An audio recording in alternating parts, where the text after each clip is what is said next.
Global कहार समाज charitable trust के द्वारा कटनी के ऑडिटोरियम में राष्ट्रीय आरक्षण एकता मंच का आयोजन किया गया, जिसमें देश के कोने कोने से समाज के पदाधिकारी एवं समाज सेवी शामिल हुए। सभी ने समाज को संबोधित किया एवं आरक्षण के लिए आगे की रूपरेखा बनाई।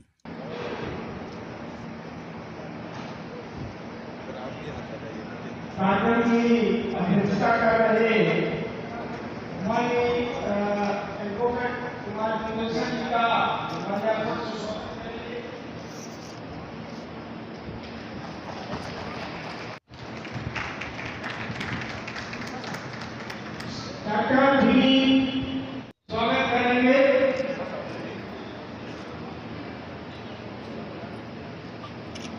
श्री सुभाष चंद्र वर्मा जी, सुभाष चंद्र वर्मा जी का श्री कहानी का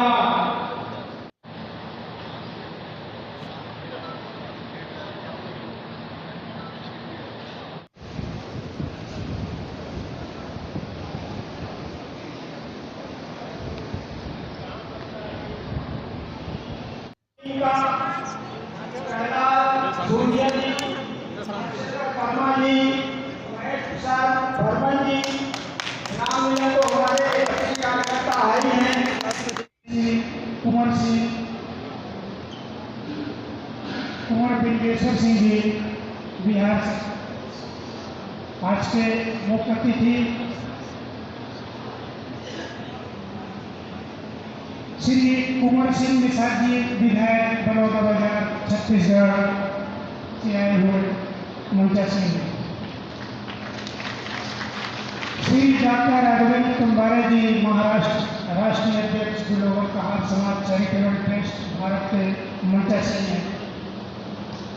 वहाँ के मूल निवासी हैं, आदिवासी हैं, उनके साथ बहुत अन्याय घोर अत्याचार हो रहा है।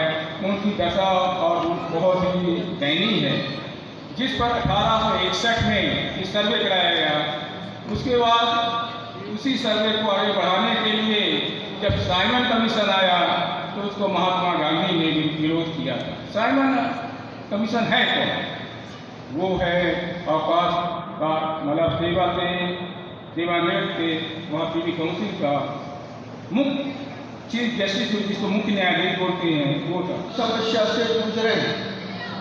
जैसे कि भाई रविंद्र प्रसाद जी ने अभी बताया विस्तार से कि 1950 से लेकर 1976 तक हमें कुछ जिलों में आरक्षण प्राप्त था, लेकिन 76 के बाद संविधान संशोधन में संपूर्ण मध्य प्रदेश में माझी और मझवार जाति को अनुसूचित जनजाति का आरक्षण प्राप्त है। किंतु लोकशाही, तानाशाही, अफसरशाही, नेताशाही, ये लोग हमें आरक्षण का लाभ लेने नहीं दे रहे हैं। मुख्य कारण हमारा आपसी में एका ना होना। हम टुकना भर राई तो हैं जिसे कोई गिन नहीं सकता, लेकिन हम उसका सदुपयोग नहीं करते। हमारे भाई जब कभी भी चुनाव में प्रतिस्पर्धा करते हैं तो वहाँ पे हमारे भाई को दूसरे भाई हमारे ही लोग हराने में जुट जाते हैं। बहुत बड़ा एक हमारे पिछड़ेपन का कारण है। जब तक हम अपना प्रतिनिधि विधानसभा लोकसभा में नहीं भेजेंगे। बिंदेश्वरी सिंह जी एवं आज के कार्यक्रम के समाज के लिए हो, परिवार के लिए हो, राजनीति के लिए हो, या चीजों के लिए कामयाब नहीं होगी जब तक आप संघर्ष नहीं करेंगे, आपको मंजिल नहीं मिलती। कुंवर निषाद जी जिंदाबाद। हम तो उस समाज से हैं जो समाज कभी तालाब में, कभी नदी में, कभी बांध में, कभी समुद्र में, कभी गंगा में, कभी जमुना में संघर्ष किया है। तब अपने परिवार के लिए जो आपकी निवाले उन्होंने अपने संघर्ष के दौर में किसी के सामने हाथ नहीं फैला। ये समाज है मछुआरा समाज। राज्यों से आए हुए हैं, सामने बैठे हमारे समस्त भाईगण, समस्त माताएं, आप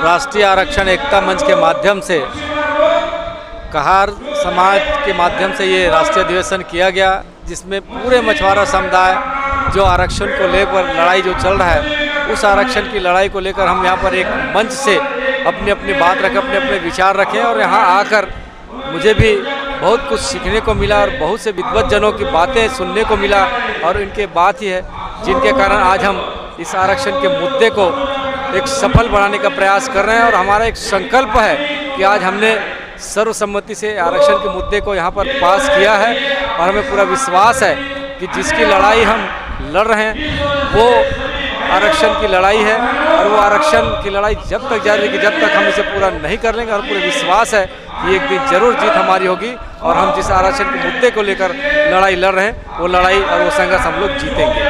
आज कटनी में राष्ट्रीय आरक्षण एकता मंच का मंच आयोजित हुआ, और इस आरक्षण मंच में हमारे देश के विभिन्न राज्यों से स्वजाति बंधु सम्मिलित हुए। जैसा कि इस हमें देखने में आता है कि इस राज्य में तरह तरह के विभिन्न संगठन समाज की भलाई के लिए अपना कार्य कर रहे हैं, लेकिन दुख इस बात का होता है कि हम विभिन्न संगठनों में तो बटे हुए हैं, लेकिन वास्तव में जैसे ईमानदारी से नेता तो हमारे समाज को मिलना चाहिए, हमारे पिछड़े लोगों को मिलना चाहिए हमारे, लेकिन वैसा नेतृत्व मिल नहीं पाता है। कारण उसमें मेरे को ये समझ में आता है कि हम लोगों में प्रेम और विश्वास की जितनी कमी होती है हर संगठन में देखने को मिलती है। और वास्तव में अगर समरसता का भाव अगर एक दूसरे संगठन एक दूसरे के संगठनों के लिए करते हैं, और एक स्वजाति बंधु दूसरे स्वजाति के बंधु प्रेम और विश्वास का सूत्र अगर स्थापित करता है, तो आरक्षण वैसे कोई बड़ा भारी वैसा नहीं है। हम इस अधिकार को मांगने के ना सोचें, हम इस अधिकार को छीनने का प्रयास करें, और जब तक हम अपने अधिकार को छीनने का प्रयास नहीं करेंगे, हमारे समाज को किसी भी कीमत पर आरक्षण मिल ही नहीं सकता है। जैसे कि मैं ऑलरेडी बताऊँ, हम लोग को आरक्षण मिला हुआ है। जैसे सरल क्रमांक 29 में मांझी अंकित हैं, तो उसमें भाई सारी समाज को हमारे को अनुसूचित जनजाति में सम्मिलित किया गया है। बस केवल हम लोग को विलोपन की क्रिया को मान के चलो कि सरकार को विलोपन करना है। अगर हमको सरल क्रमांक 12 से हमको विलोपन कर देते हैं तो ऑलरेडी हमको मांझी का आरक्षण वैसे ही प्राप्त है।